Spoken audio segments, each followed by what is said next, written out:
भाई दूज कथा। दिवाली के बाद भाई दूज का त्योहार आता है जो भाई बहन के रिश्ते का प्रतीक माना जाता है।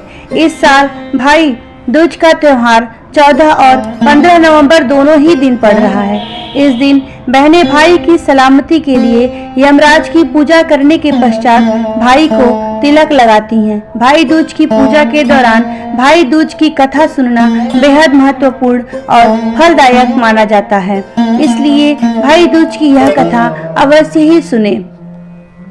भगवान सूर्य नारायण की पत्नी छाया है।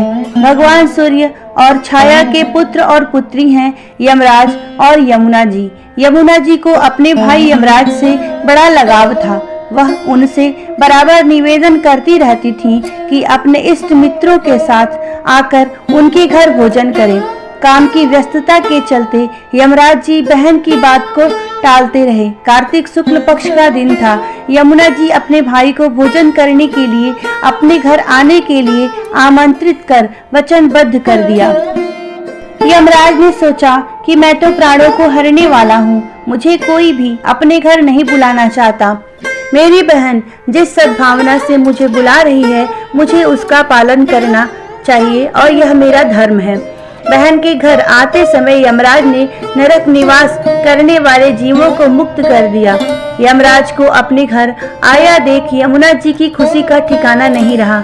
उन्होंने स्नान किया। स्नान करके पूजन करके व्यंजन परोस कर उनको भोजन कराया।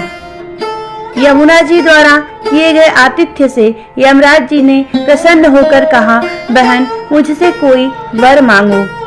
यमुना ने कहा, हे भद्र, आप हर साल इसी दिन मेरे घर आया करें।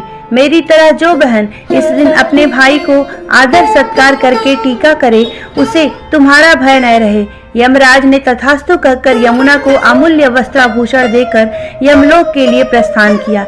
इस दिन से भाई दूज के पर्व की परंपरा का आगाज हुआ। ऐसी मान्यता है कि जो बहनें अपने भाई का आतिथ्य सत्कार करती हैं, उन्हें यमराज का भय नहीं रहता। इसलिए भैया दूज के दिन यमराज और यमुना जी का पूजन किया जाता है।